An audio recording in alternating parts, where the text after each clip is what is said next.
الحمد للہ رب العالمین والصلاة والسلام علی سید الانبیاء والمرسلین محمد وآلہ واصحابہ اجمعین اما بعد فاعوذ باللہ من الشیطان الرجیم بسم اللہ الرحمن الرحیم قال اللہ تبارک وتعالی فی القرآن المجید واعتصموا بحبل اللہ جمیعا ولا تفرقوا۔ اس ویڈیو کے ذریعے پیغام دینا چاہتا ہوں کہ آج جو ہے امت میں ایک بہت بڑی خرابی ہے، وہ ہے آپس کی نا اتفاقی اور جو ہے آپس میں اتحاد نہیں۔ تو جس چیز سے اللہ نے ہم کو منع کیا تھا آج اسی چیز میں مبتلا ہیں اور اس چیز کو ہم فروغ دیتے ہیں، جبکہ اس چیز کے رفع کے لیے ہمیں کوشش کرنی چاہیے تھی۔ اللہ نے کہا اللہ کی رسی کو مضبوطی سے تھامو اور جو ہے آپس میں تفرقہ مت ڈالو۔ آج امت میں کیا حال ہے؟ سب ایک دوسرے کو باغی، کوئی کسی کو ظالم، کوئی کسی کو کافر، کوئی کسی کو مرتد، کوئی کسی کو زندق، کوئی کسی کو منافق، جو منہ میں آیا بک دیا بلا دلیل بلا سمجھے۔ میں سمجھاتا ہوں، باٹم ٹو ٹاپ جاؤں گا اور متفق لوگوں سے شروع کروں گا، جن کو ہم امام پیشوا مانتے ہیں وہاں سے شروع کرتا ہوں۔ امام شافعی، امام ابو حنیفہ رحمۃ اللہ علیہ، یہ ہمارے امام ہیں۔ ان لوگوں میں اتنی بڑی بڑی اختلاف ہوئی ہے کہ آپ سمجھ بھی نہیں پاؤ گے۔ امام ابو حنیفہ کہتے ہیں کہ چوتھائی سر کا مسح فرض ہے، امام شافعی اس کا انکار کرتے ہیں۔ امام شافعی کہتے ہیں کہ 3 بال برابر، لیکن 3 بال برابر جو ہے فرض ہے، لیکن ہم سب کا متفق کا کیا فیصلہ ہے کہ فرض کا منکر کافر ہوتا ہے۔ لیکن یہاں تو امام شافعی کو حنفیہ لوگ کافر نہیں کہتے، حالانکہ وہ ایک ہمارے حساب سے فرض کا انکار کرتے ہیں۔ وہی کہنا ہوگا کہ حدیث مغارہ جس سند سے امام ابو حنیفہ کو پہنچی تو اس سند سے انہوں نے فرض ثابت کیا، اور امام شافعی کو جس سند سے پہنچی ہوگی وہ اس درجے کا سند ان سے نہیں پہنچا ہوگا، جس کی وجہ سے انہوں نے اس کے فرض ہونے کا انکار کر دیا۔ تو اس کی وجہ سے نہ کوئی کافر ہوا، نہ کوئی کسی کو کافر کہتے تھے اور نہ کوئی کسی کو منافق کہتے تھے۔ تو بات کیا پتہ چلا، اجتہاد میں رائے مختلف ہونے سے دین کے معاملے میں وسعت پیدا ہوتا ہے کہ دوسرے موقع میں دوسرے امام کی بھی تقلید کر کے ہم اپنا کام چلا سکتے ہیں۔ جب کسی امام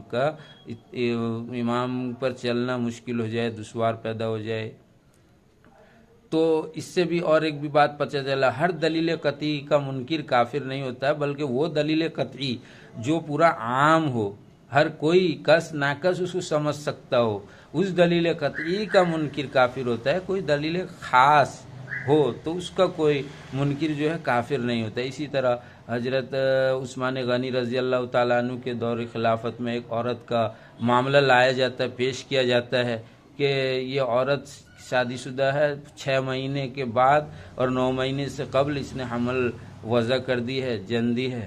تو حضرت عثمان غنی رضی اللہ تعالیٰ عنہ قاصدوں کو بھیجتے ہیں، جاؤ رجم کر دو۔ اس کے بعد تحقیق کے بعد تو حضرت علی رضی اللہ تعالیٰ عنہ کی خبر پہنچتی ہے، حضرت علی رضی اللہ تعالیٰ عنہ بھاگے آتے ہیں اور حضرت عثمان غنی رضی اللہ تعالیٰ عنہ سے فرماتے ہیں کہ آپ نے کیا ہی فیصلہ دے دیا، جبکہ حمل کا اقل مدت 6 مہینہ ہے۔ 9 مہینے میں عام طریقے سے ہوتا ہے، پر 6 مہینہ اقل مدت ہے، کیونکہ اللہ تعالیٰ نے وَحَمْلُهُ وَفِصَالُهُ 30 شہر کہا کہ دودھ چھڑانے کی اور حمل کی کل مدت 30 مہینے، اور جو ہے اس سے پتہ چلا 6 مہینے۔ یا پورا جو ہے حنفی مسلک میں کسی مسئلے کی کتاب میں آپ دیکھ لیں کس طرح مسئلہ استنباط ہے، میں مسئلہ بتانے نہیں بیٹھا۔ 6 مہینہ اقل مدت ثابت ہوا حضرت علی کے قول کے مطابق۔ تو حضرت عثمان غنی رضی اللہ تعالیٰ عنہ پھر قاصدوں کو اور تیز رفتار بھیجے کہ جاؤ جلدی سے روکو، رجم نہیں کیا جائے۔ لیکن جب وہاں پر پہنچے لوگ تو رجم کیا جا چکا تھا۔ میں دارالحدیث دارالعلوم دیوبند میں حضرت مفتی سعید صاحب جو ابھی مرحوم ہو چکے ہیں ان سے پڑھا تھا، اللہ ان کے قبر کو نور سے بھر دے۔ وہ بولتے تھے کہ اس کے بعد سے حضرت عثمان غنی رضی اللہ تعالیٰ عنہ ہمیشہ اداس رہتے تھے، یہاں تک کہ موت تک ہمیشہ اداس رہتے تھے، بہت کم ہنسا کرتے تھے۔ اس چیز کا دکھ ان کو موت تک رہا کہ میں نے اجتہاد میں غلطی کر دی جو آج ایک عورت کی جان چلی گئی۔ تو اس وقت بھی اتنے صحابہ تھے، تو حضرت عثمان غنی رضی اللہ تعالیٰ نے کوئی برا بھلا کہا یقیناً حضرت عثمان غنی رضی اللہ تعالیٰ عنہ ذن نورین کا خطاب پائے تھے۔ اور چلیے آگے، قرآن میں خود منقول ہے، اللہ تعالیٰ فرماتا ہے کہ داؤد علیہ السلام سلیمان علیہ السلام ایک معاملے میں انصاف کر رہے تھے، تو حضرت داؤد علیہ السلام سلیمان علیہ السلام میں دونوں کے استنباط میں مسئلے میں اختلاف ہو گیا، اور اللہ کہتا ہے وَلَقَدْ آتَيْنَا دَاؤُدَ وَسُلَيْمَانَ، وَلَقَدْ آیت ذرا بھول رہا ہوں، وَدَاؤُدَ وَسُلَيْمَانَ اِذْ يَحْكُمَانِ فِي الْحَرْثِ، اور داؤد علیہ السلام اور سلیمان علیہ السلام جبکہ ایک معاملے میں انصاف کر رہے تھے، قوم کی بکریاں جو کھیت چر لی تھی، وَكُنَّا لِحُكْمِهِمْ شَاهِدِينَ، اللہ خود کہتا ہے کہ وہ جو انصاف کر رہے تھے ہم اس کو دیکھ رہے تھے، وَكُنَّا لِحُكْمِهِمْ شَاهِدِينَ، اللہ خود کہتا ہے فَفَهَمْنَاهُ سُلَيْمَانَ، دونوں کے اختلافی مسئلے میں فَفَهَمْنَاهُ سُلَيْمَانَ، اللہ سلیمان علیہ السلام کی تائید کرتا ہے، لیکن داؤد علیہ السلام پر کوئی عتاب نہیں، کیونکہ اجتہاد انسان اپنے ذہن کے مطابق، اپنے صلاحیت کے مطابق کرے گا، اس کی وجہ سے گناہ تھوڑی ہوگا۔ اس کے بعد اللہ نے کیا فرمایا، وَكُلًّا آتَيْنَا حُكْمًا وَعِلْمًا، کہ ان دونوں میں سے ہر ایک کو ہم نے حکمت اور دانائی سے نوازا تھا، تعریف کیا، نہ کہ عتاب کچھ نازل کیا، کیونکہ انسان اپنے ذہن کے مطابق سوچتا ہے، بس غلطی ہوتی ہے یا صحیح ہوتی ہے، اسی لیے تو حدیث انما الاعمال بالنیات کے تحت یہ اصول متعین کیا گیا، المجتہد یخطی و یصیب، ان اصاب فلہ اجران و ان اخطأ فلہ اجر واحد، کہ مجتہد صحیح کرتا ہے، غلط کرتا ہے، اگر صحیح کرتا ہے تو 2 ثواب ملتے ہیں، ایک اس نے جو استنباط استخراج کیا اس کا، اور جو ہے ٹائم ویسٹ کیا نا قرآن حدیث کو کے پیچھے غور خوض کرنے میں، اگر وہ کسی اور چیز میں وقت لگاتا دنیائی کاموں میں تو دنیائی منافع حاصل کرتا، اگر صحیح کیا تو پھر اس کا 1 اجر 2 اجر، اور اگر صحیح نہیں ہوا تو اس کے وقت لگانے کا اس کو اجر ملے گا، اسی لیے تو یہ ضابطہ متعین کیا گیا، المجتہد یخطی و یصیب۔ تو اور ایک قصہ سناتا ہوں کہ ایک صحابی تھے جنگ کے میدان میں، جن کے تلوار کے سائے میں ایک کافر آ جاتا ہے، تو وہ کلمہ پڑھتا ہے لا الہ الا اللہ محمد الرسول اللہ، اس کے بعد بھی جو ہے صحابی اس کا گلا پونچھ دیتے ہیں، پھر آ کر، چونکہ صحابہ تو سب بات اللہ کے رسول کے سامنے رکھ دیتے تھے نا، کوئی بات چھپاتے تھے تو سب بات رکھ دیتے تھے، چھپاتے نہیں تھے کوئی بات، تو آ کے رکھے کہ میں ایک کافی جو ہے میرے تلوار کے سائے میں آیا، اور اس نے میرے تلوار کے پھیرے سے تلوار کے سائے سے اپنا جان چھڑانے کے لیے، تو پھیرا میرے تلوار کے حملے سے بچنے کے لیے اس نے حربہ کیا، لا الہ الا اللہ محمد الرسول اللہ پڑھا، لیکن میں نے اس کی گردن اڑا دیے۔ اللہ کے رسول صلی اللہ علیہ وسلم اتنا ڈانٹے، ناراض ہوئے، کیا تم نے سینہ پھاڑ کر اس کا دیکھا تھا کہ اس نے جو ہے بے دلی سے کلمہ پڑھا تھا؟ اللہ کے رسول صلی اللہ علیہ وسلم ڈانٹ دیے جو غلطی تھا، لیکن اس صحابی کو کوئی حکم سنائے کیا؟ اب دونوں حضرت عثمان غنی اور ان صحابی کے لیے کوئی عتاب نازل نہیں ہوا، جبکہ اللہ نے کہا وَمَنْ قَتَلَ مِنْكُمْ مُتَعَمِّدًا فَجَزَاؤُهُ جَهَنَّمُ خَالِدِينَ فِيهَا أَبَدًا، اور جو شخص کسی مومن کو جان بوجھ کر قتل کر دے تو اس کا ٹھکانہ جہنم ہے، جس میں ہمیشہ ہمیشہ رہے گا۔ خلد ایک دوام پر دلالت کرتا ہے، اس کے بعد ابداً کی قید ہے کہ وہ ہمیشہ، 2 قید ہو گیا، تو اس کے مطلب کیا، جان بوجھ کر کسی مومن کو قتل کر دینے سے آدمی ایمان سے ہاتھ دھو دیتا ہے، کیونکہ دائمی جہنم کس کو ہوگا؟ جو کافر ہوگا۔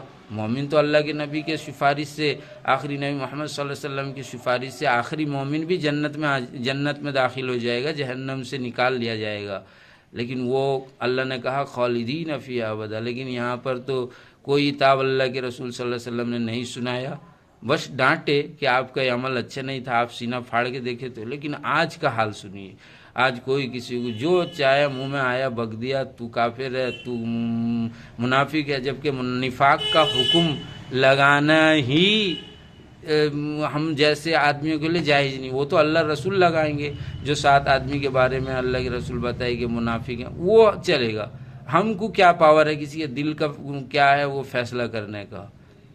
لیکن آج سب کو منافق بولتے ہیں، نماز پڑھنے والے کو بھی منافق بولتے، جبکہ یہ کوئی بھارت جو ہے، انڈیا جو ہے، یہ کوئی دارالاسلام تھوڑی ہے، دارالامن کہہ سکتے ہیں کہ سب آدمی امن شانتی سے ہیں، تو ایسی جگہ میں کوئی نفاق کر کے فائدہ کیا؟ وہ مسلمان رہے گا جتنا بینیفٹ، ہندو رہے گا وہی، کسی بھی دھرم میں رہے گا تو اس کو اس کا حق رائٹ ملے گا۔ اب نفاق کب ہوتا ہے کہ مال غنیمت سے پروفٹ حاصل کرنے کے لیے آدمی نفاق ظاہر کرتا ہے، تو یہاں اسے کوئی بات ہی نہیں، اس کے باوجود بھی منافق کوئی کسی کو کہہ رہا ہے۔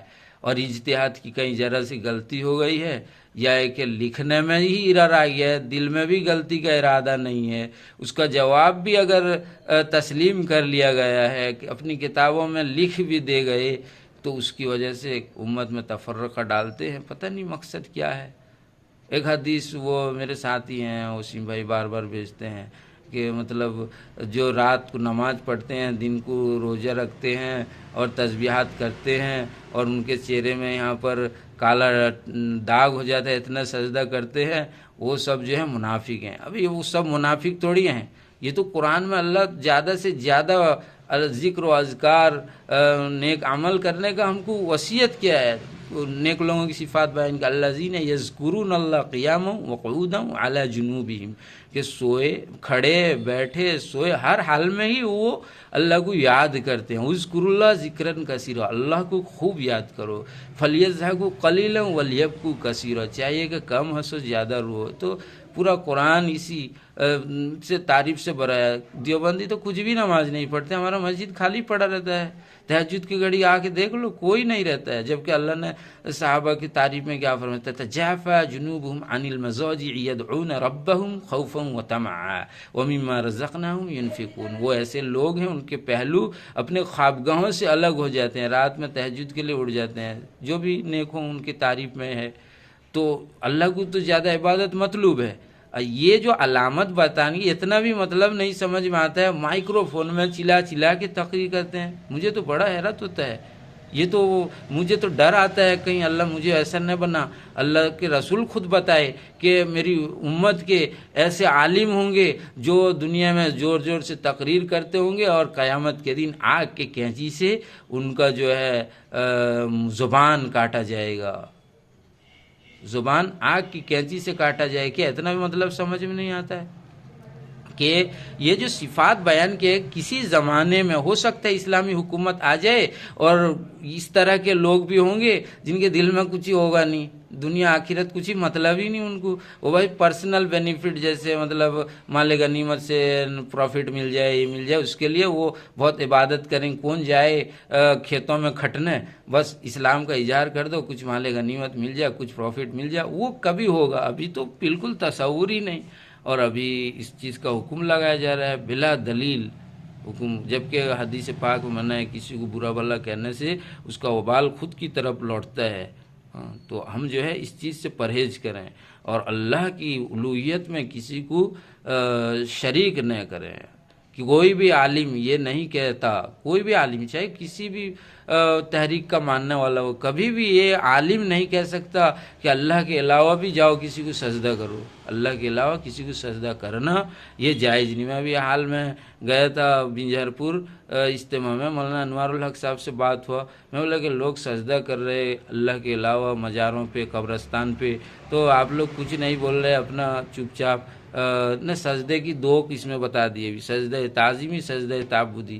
ارے سجدہ اپنے ذات پہ کفر لیا ہوا ہے، نیت کا کوئی دخل ہی نہیں۔ سجدہ کہتے ہیں وضع الجبہۃ علی الارض، پیشانی کو زمین پہ رکھنا۔ ہدہد کا قصہ نہیں پڑھتے ہو؟ وجدتھا وقومھا یسجدون للشمس، کہ وہ اپنے قوم کو سجدہ کرتے ہوئے پائے۔ فصدہم عن السبیل فہم لا یہتدون، شیطان ان کو جو ہے رائے حق سے روک دیا ہے، لہٰذا وہ ہدایت نہیں پا سکتے۔ وہاں تو نماز کا ذکر نہیں ہے، وہاں تو صرف سجدے کا ذکر ہے کہ وہ سورج کو سجدہ کر رہے تھے۔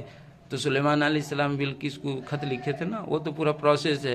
تو سجدے کا ذکر ہے، سجدے کی دو قسمیں کرو گے تو کل میں بھی کہوں گا میرے بیٹا ہو جائے گا، بیٹی ہو جائے گی، شادی ہو جائے گی، میں کہوں میں اتنا محنت سے پالا پوسا بڑا کیا، میرے لیے نماز کی بھی دو قسمیں کر دو، نماز تعظیمی میرے لیے پڑھو، نماز تعبدی اللہ کے لیے پڑھنا۔ یہ تقسیم حدیث کے مطابق نہیں ہے، یہ جو ہے منع گمراہی اور اس کا دروازہ کھولتا ہے۔ میں ہر عالم سے پورا ہاتھ جوڑ کے درخواست کروں گا کہ بھائی یہ چیز کو بند کریں۔ اللہ کے علاوہ کسی کو سجدہ کرنا قطعاً جائز نہیں، نیت کا دار و مدار ثواب کے مرتب ہونے پر ہے، عمل کے مرتب ہونے پر نہیں ہے۔ اور سجدہ اپنے ذات میں کفر لیا ہوا ہے۔ آدمی کوئی نیک کام کرے گا، مال خرچ کرے گا یا جہاد میں جائے گا، مال خرچ کر دیا، مال تو خرچ ہو گیا، ہاتھ سے چلا گیا، لیکن وہ اگر نیک نیت لے کے خرچ کیا تو اس پر اجر مرتب ہوگا۔ جہاد کوئی کیا تو یقیناً وہ جہاد کیا، اس کا جان قتل ہو گیا، لیکن اس کا جو اجر ہے، شہید کا جو ثواب ہے، وہ ملنے کے لیے اس کا نیت صحیح ہونا چاہیے۔ حدیث پاک میں ہے نا، شہید کو بلایا جائے گا، کہا جائے گا تو نے جہاد کیا تھا، وہ کہے گا ہاں میں نے تیرے راستے میں جہاد کیا تھا، تو وہ کہا جائے گا سو تو نے بہادری کے لیے کیا تھا، سو تجھے کہا جا چکا اب تیرا ٹھکانہ جہنم میں ہے۔ تو یہ حدیث ہے، میں اشارہ ہنٹ دیتے ہوئے جاتا ہوں، صاحب حدیث یاد ہے اپنے موقع پر، لیکن کہنا وہی تھا، نیت صرف اجر مرتب کرنے کے لیے ہے، نہ کہ عمل کے وجود کے لیے۔ وجود و حدوث تو وہ ایسے ہی ہو جاتا ہے جب اس کا شرط پورا ہو جاتا ہے۔ تو سجدے کا وجود تو پایا جائے گا جب وہ وضع الجبہۃ علی الارض۔ ہاں، وہ مولانا صاحب بول رہے تھے کہ وہ قیاس کیے ہیں آدم علیہ السلام کو، جو ابلیس نے، فرشتوں نے جو سجدہ کیے تھے، ابلیس سجدہ نہیں کیا تھا، آدم وہاں پر قیاس کیے سجدہ تعظیمی۔ ارے وہ اللہ تعالیٰ کو سجدہ تھا، قبلہ آدم تھے۔ اور اگر مان بھی لیا جائے چلو آدم کی تعظیم میں سجدہ کیے تھے، میرا تو دل مانتا ہی نہیں، میں تو اس کو اللہ کو سجدہ کرنا مانتا ہوں، آدم کو قبلہ بنائے تھے، ہمارے قبلہ خانہ کعبہ ہے۔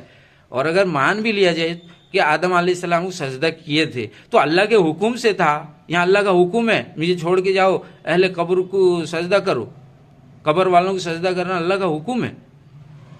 سب سے بڑا اس امت کا ایک ہی تو، مسلمان کا ایک ہی تو شان ہے، کون گناہ نہیں کیا ہے؟ سب تو گناہ کیے، کل بنی آدم خطاؤن، ہر بنی آدم گنہگار ہے، لیکن ایک ہی چیز مسلمان کا جو شان ہے، وہ اپنا پیشانی اللہ کے علاوہ کسی کے سامنے نہیں رکھتا، چاہے اس کا گردن کٹ جائے۔ آج وہ بھی ہو گیا۔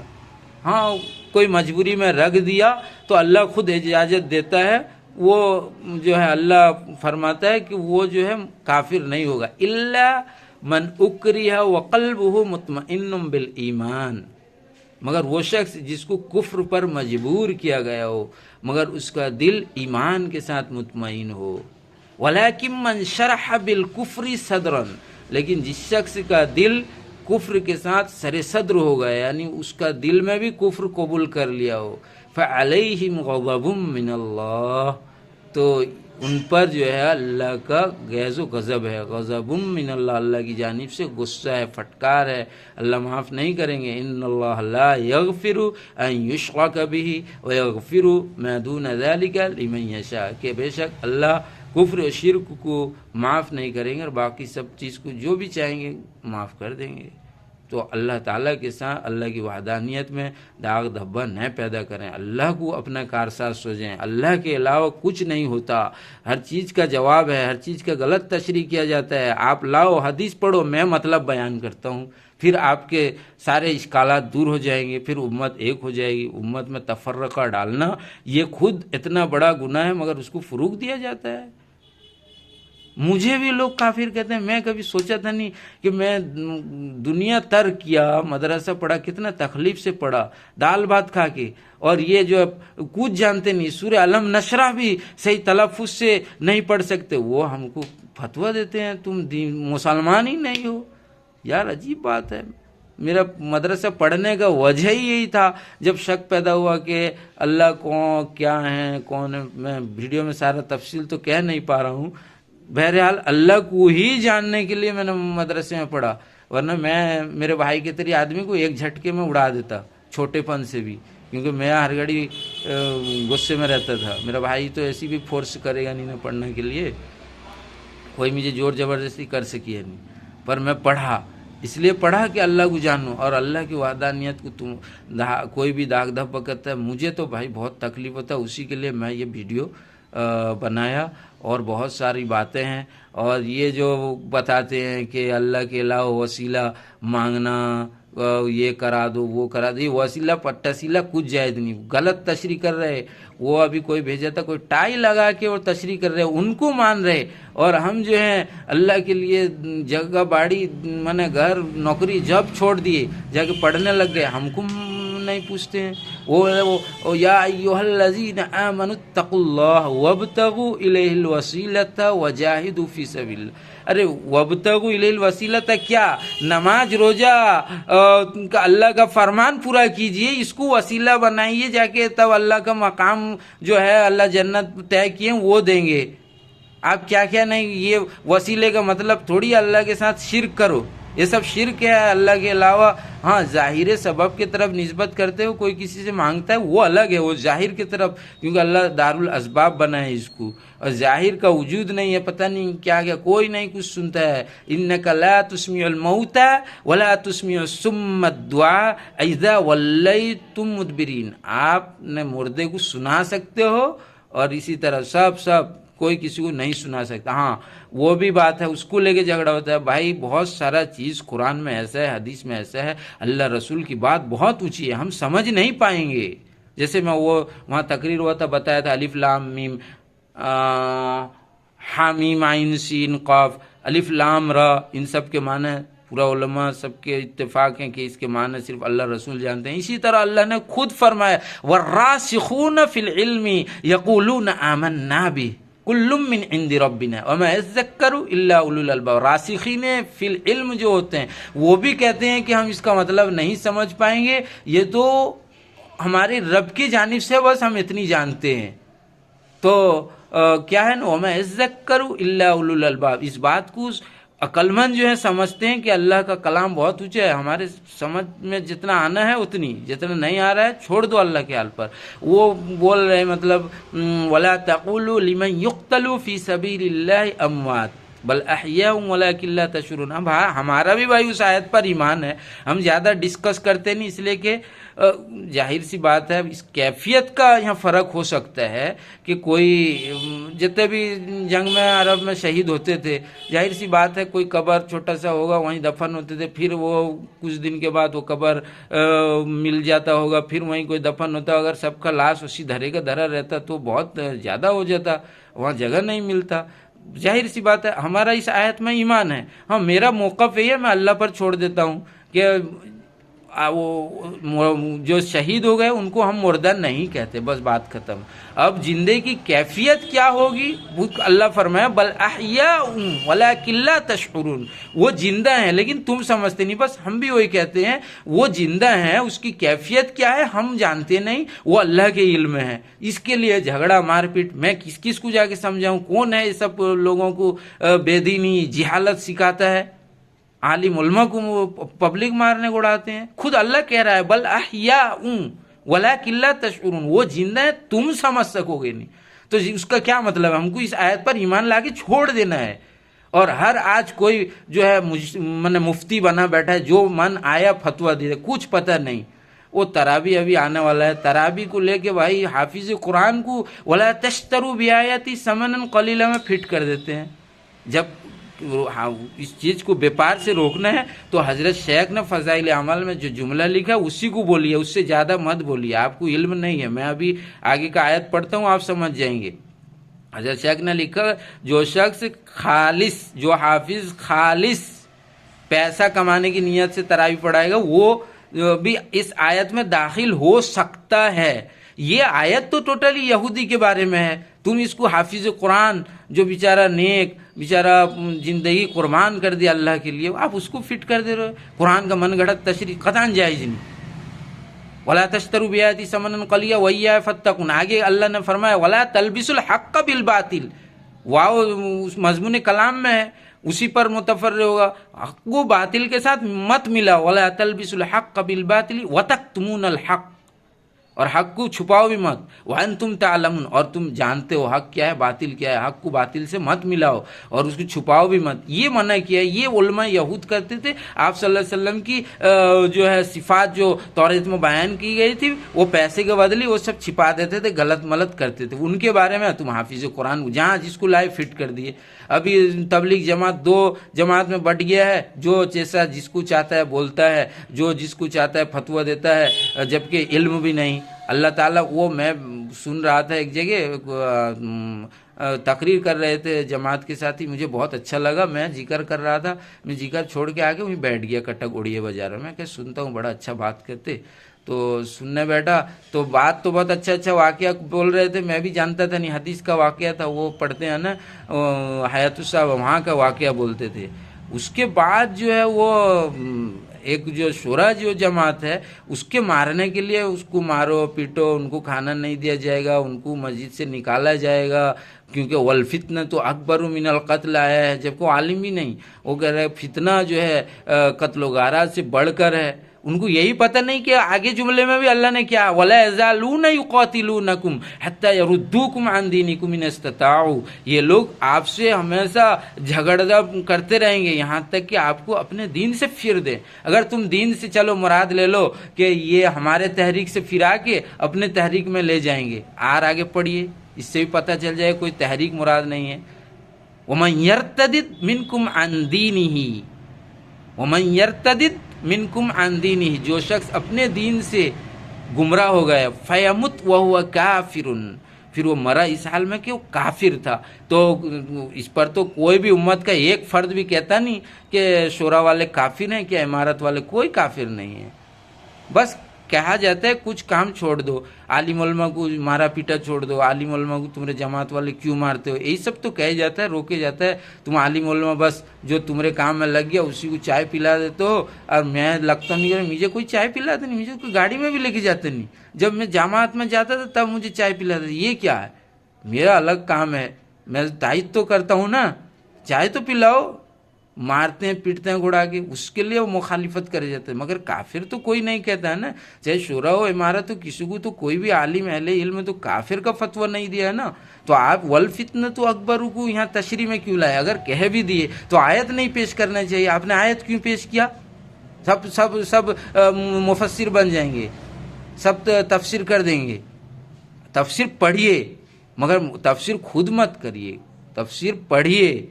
معتبر عالم جو ہمارے ہیں حضرت مولانا اشرف علی تھانوی رحمۃ اللہ علیہ، مولانا محمود الحسن دیوبندی، اور اس پر شبیر احمد صاحب عثمانی نے حاشیہ چڑھایا، مفتی شفیع صاحب، اور بھی جو جس عالم کو مانتا ہے. تفسیر کوئی غلط نہیں کرتا ہے، بڑے عالم کا تفسیر پڑھو، تفسیر پڑھو. تفسیر میں کوئی غلط نہیں لکھتا ہے. میں ایک نہیں کئی جب میں پڑھ رہا تھا مدرسے میں، ہمارے ایک استاد تھے حضرت مولانا مصطفی صاحب، وہ ترجمہ ہم کو کراتے تھے، نہیں وہ تشریح کراتے تھے. ترجمہ بولتے تھے خود دیکھ کے لکھاؤ، تو ہم لوگ دیکھ کے لگے جاتے تھے. تو کسی میں کوئی ترجمہ ہارڈ ہو جاتا تھا تو دوسرے سے دیکھتے تھے. سب کا رکھا ہوا تھا، اہل حدیث کا بھی تھا، بریلیوں کا بھی تھا، مولانا اشرف علی تھانوی کا تھا، مولانا محمود الحسن دیوبندی کا لفظی ترجمہ تھا. تو سب کا ترجمہ رکھا ہوا تھا. ہم لوگ سب سے ملا کے ایک سیٹ کر کے لکھ جاتے تھے. تو بڑا اچھا بھی لگتا تھا. جو مدرسے میں پڑھنے کا جو بھی ایک تو مقصد تھا وہ اچھا قبول ہوا کہ مطلب قرآن کا ترجمہ ایسے آدمی کے پاس پڑھا جو اسٹیٹ بھی تھے، جن کے ڈر سے سب دیکھ کے بھی جاتے تھے، اور وہ ایسا کرتے تھے کہ وہ جس کو جہاں سے بولیں وہاں سے پڑھو، کہ وہ اتنا پڑھ آگے پڑھ، جس کو جہاں بول دیں وہاں پڑھنا ہے تو پہلے سے دیکھ کے جانا پڑے گا. اب اس سے کیا ہم کو فائدہ ہوا؟ قرآن کا ترجمہ تشریح تھوڑا بہت جان لیے. تو اس لیے جو ہے کوئی کسی کو برا بھلا نہ کہیں، اور جانتے ہیں امت میں تفرقہ ڈالنے سے کیا ہوتا ہے. آپ اسی سے اندازہ لگائیے، شب قدر کا دن متعین تھا، 2 آدمی خالی آپس میں ذرا جھگڑا لگ رہے تھے، حدیث پاک میں آتا ہے اس کی وجہ سے شب قدر کا تعین اٹھا دیا گیا. بس 2 آدمی کی ذرا سے جھگڑنے کی وجہ سے شب قدر کا تعین اٹھا دیتے. تو امت کو تم فرقوں میں بانٹ رہے. سب مسلمان ہیں. میں کہتا ہوں، میں سائیکولوجسٹ، ایک سائیکولوجسٹ کسی کا نہیں ہوتا ہے، وہ پورا ریسرچ کر کے دیکھتا. ہاں بڑے بڑوں میں ذرا اختلاف ہوتا ہے، وہ بڑے تھے، دوسرا وہ بہت بڑے نیک لوگ تھے، عشق میں ڈوبے ہوئے لوگ تھے.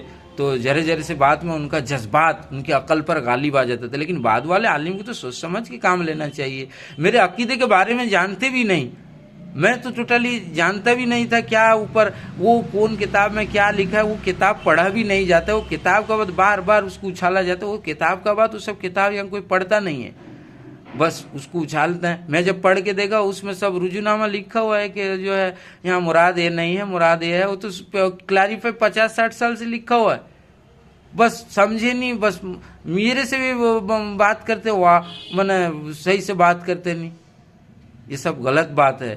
ابھی میرے سارے دوست میں بس یہ سٹی والے بچوں کے ذریعہ یہ سب کو میں نے سٹی والے بچوں کو خاص طور سے جو ہے میں درخواست کروں میرا یہ ویڈیو سب تک پہنچاؤ تاکہ امت سے یہ جو ہے تفرقہ ختم ہو اور سب ایک جماعت ہو کے رہیں۔ کہیں پر قرآن میں کہا ہے نا ایک جماعت ہو کے رہو، وہ میں ذرا یاد نہیں آ رہا ہے، اب بعد میں کبھی کہیں تقریر ہوگا اس کو بول کے اپلوڈ کر دو، ایک جماعت ہو کے رہو۔ میں جتنا بھی تشریح کیا اس سے پتہ چلتا ہے اجتہاد کی غلطی سے نہ کوئی کافر ہوتا ہے نہ کوئی مرتد ہوتا ہے، اس لیے میں جوڑا تھا، لیکن نعت وات میں تقریر کے بیچ میں پڑھتا نہیں، پھر بھی ایک پڑھ دیتا ہوں۔